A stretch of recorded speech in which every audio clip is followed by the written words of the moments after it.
est-ce que ce gouvernement qui vient de sortir est à l'attente de la population? Merci pour la question. Répondre par l'affirmative ferait de moi un menteur. À en croire l'opinion publique, dont je fais partie d'ailleurs, nous ne sommes pas satisfaits 100%. Nous nous attendions à mieux que ce qu'on nous a présenté, c'est-à-dire d'abord le nombre pléthorique des ministres que nous avons. 54 ou 55 ministres, c'est déjà pléthorique, c'est trop, ce qui signifie que les dépenses de l'État ne seront pas revues à la baisse, ne fût-ce que pour les ministres eux-mêmes, sans compter les cabinets. La deuxième chose, nous pensions qu'on nous mettrait de nouveaux visages. Le modèle n'existe pas et l'erreur que le gouvernement est en train de commettre, c'est d'essayer d'effacer les vieux au bénéfice de la jeunesse. C'est un grand danger. Nous risquons de perdre beaucoup parce que les jeunes n'ont pas d'expérience, les jeunes n'ont pas de sagesse. Ils peuvent avoir la connaissance parce qu'ils ont été aux études, mais sur le plan pratique, ils ne maîtrisent pas les enjeux.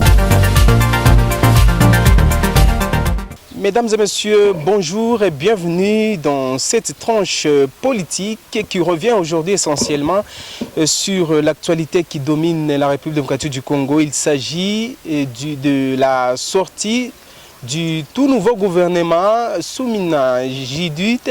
Et c'est avec cette actualité que nous allons revenir sur plusieurs points d'actualité. Et sur ces plateaux, nous recevons pour vous Monsieur Désiré Moussassa, un analyste politique qui va revenir sur plusieurs questions qui va couvrir cette actualité de la sortie du gouvernement Judith Souminois.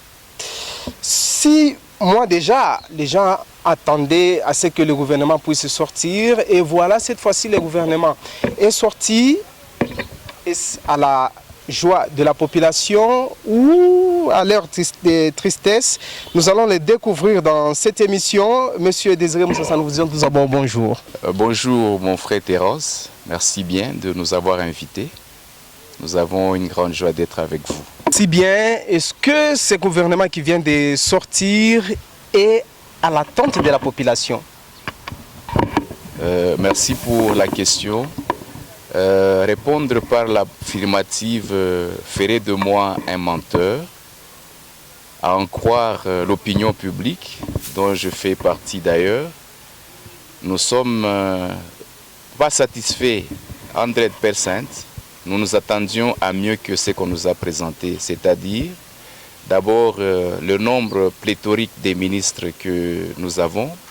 54 ou 55 ministres, c'est déjà pléthorique, c'est trop, ce qui signifie que les dépenses de l'État ne seront pas revues à la baisse, ne fût-ce que pour les ministres eux-mêmes, sans compter les cabinets.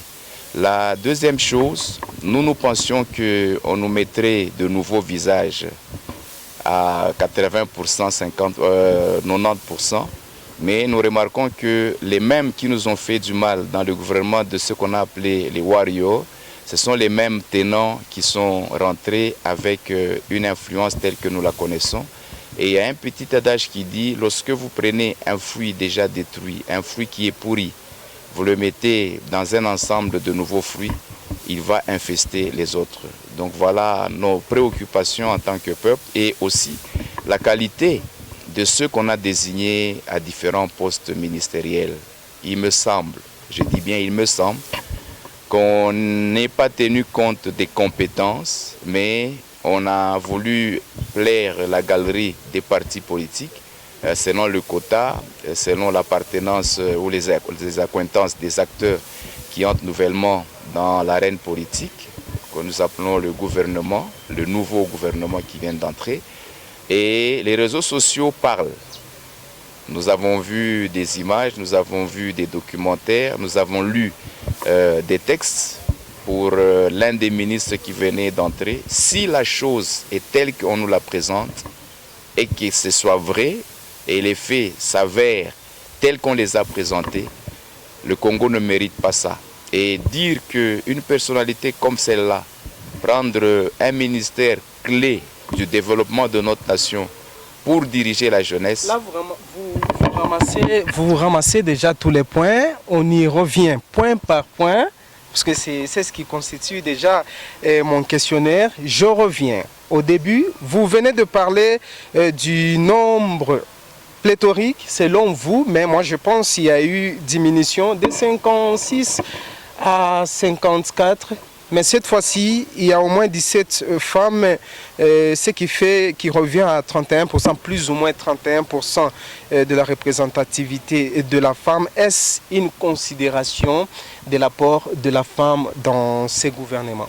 Oui, c'est une très bonne chose. C'est appréciable que les femmes aient atteint ce nombre-là.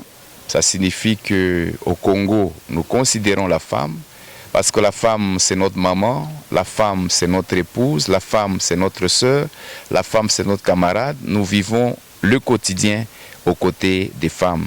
Ce qui a fait que nous ne pouvions pas les exclure, surtout que le Premier ministre, c'est une femme de bonne aloi. Elle doit honorer son genre et c'est ce qu'elle a fait.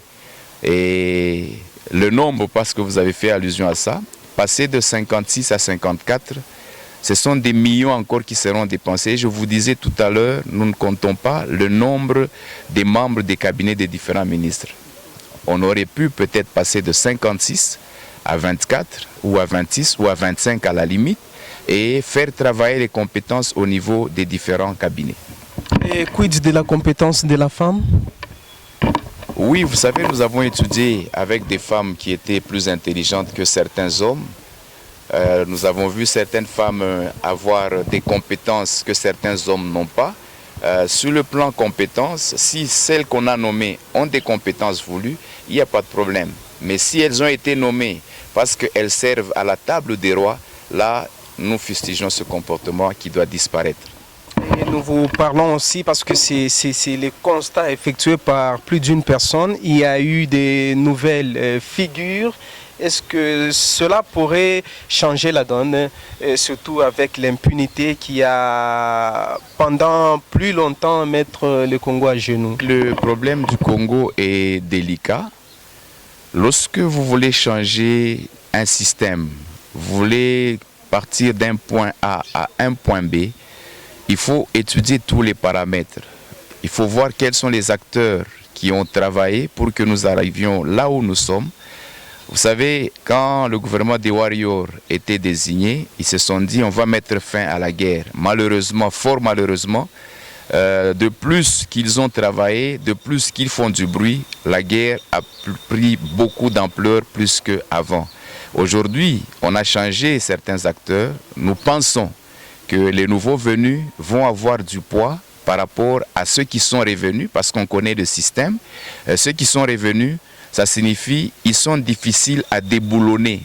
Ils sont difficiles à écarter parce que déjà nous entendons parler, parmi les ténors qu'on a écartés, il y en a qui menacent déjà de prendre des armes, ce qui n'est pas bien. Vous comprenez que ceux qui sont restés, ils sont restés pour la bonne cause. 54 membres du gouvernement, M. Désiré Moussassa, oui, mais on ne refuse pas. Revenons un tout petit peu à ce qui intéresse beaucoup plus la population congolaise. Il s'agit de la défense congolaise. Est-ce que M. Guy Kabombo, j'y arrive, pourrait-il être à la hauteur? Lui, à son niveau, un écrivain, c'est parmi ses qualités. Pourrait-il conquérir tous les territoires déjà occupés pour le moment pour aussi apporter la paix à l'est de la République démocratique du Congo? Vous parlez bien d'un écrivain. Moi, je pensais peut-être que c'était un homme d'armes. Mais en tant qu'écrivain, il a lu beaucoup parce qu'il écrit. La lecture peut former quelqu'un. Il y a un livre que j'ai déjà lu dans ma jeunesse qui s'intitulait « L'art de faire la guerre ». Si lui qui devient ministre de la Défense, il a cet art, il maîtrise les paramètres de comment faire la guerre, je crois qu'on peut lui donner la chance. Mais néanmoins, chez nous en Afrique, nous disons on ne peut pas vendre la peau du léopard sans l'avoir appris. Ce qui veut dire nous ne pourrons pas le juger sans qu'il n'ait travaillé. Laissons-le faire son travail pendant une année, pendant 2 ans, et voir ce qu'il pourra produire. En ce moment-là, nous pouvons émettre un jugement de dire il est capable ou il est incapable. Et ici, je rentre un peu en arrière. Quand Jean-Pierre Bemba a été désigné à ce même poste, le peuple avait un peu d'espoir pour dire c'est un guerrier et il a fait la promesse, mais malheureusement il est sorti comme il était entré. Moi je peux soutenir, c'est quelqu'un qui réponde aux attentes de la population, quelqu'un qui soit sensible à la souffrance du peuple congolais et qui pèserait de son poids pour qu'on puisse remettre la paix à l'est de notre pays. Est-ce que vous accordez aussi la chance à la jeunesse? Aujourd'hui, la jeunesse est représentée au sein de ces nouveaux gouvernements. Est-ce qu'il y aura une amélioration ou bien nous allons revenir dans le même problème? Et l'erreur que le gouvernement est en train de commettre, c'est d'essayer d'effacer les vieux au bénéfice de la jeunesse. C'est un grand danger. Nous risquons de perdre beaucoup parce que les jeunes n'ont pas d'expérience, les jeunes n'ont pas de sagesse. Ils peuvent avoir la connaissance parce qu'ils ont été aux études, mais sur le plan pratique, ils ne maîtrisent pas les enjeux. Merci beaucoup, M. Désiré Moussassa. Nous arrivons déjà à la fin de cette tranche politique. Mais déjà, au début de la sortie de ce nouveau gouvernement, il y a des critiques. Il y a entre guillemets la nudité de certains, je pense, de certains ministres qui est déjà sur les réseaux sociaux. Est-ce que c'est des pilules amères qu'il faut dégager déjà pour la crédibilité aussi de notre pays? 1 Roi chapitre 22, on nous parle de l'histoire de Josaphat. Il a succédé à son père et la Bible dit « Il fit ce qui est bien et droit aux yeux de l'Éternel. Il a marché sur les voies de son père, il a travaillé pour l'avancement du pays. Mais malheureusement, les hauts lieux, l'idolâtrie et les mauvaises choses n'ont pas disparu. » Si, tel que vous posez votre question, avec les réseaux sociaux, avec les images que nous avons vues, les mœurs ont été bâclées, foulées aux pieds.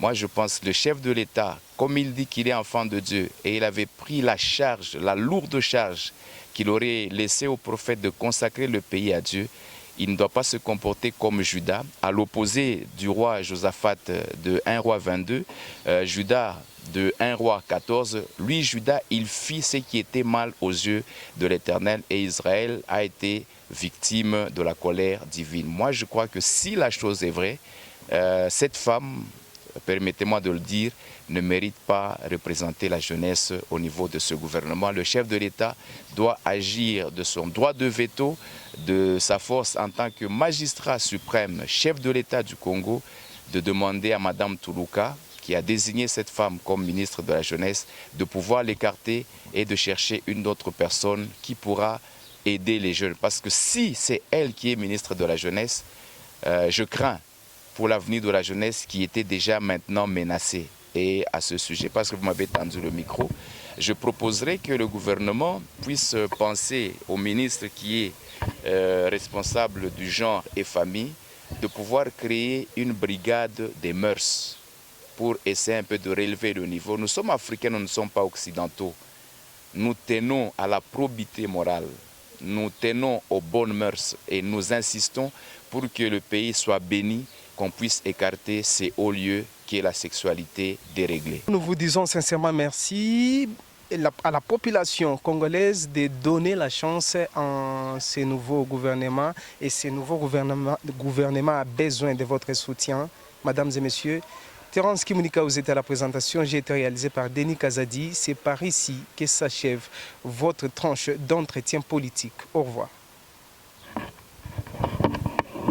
Merci.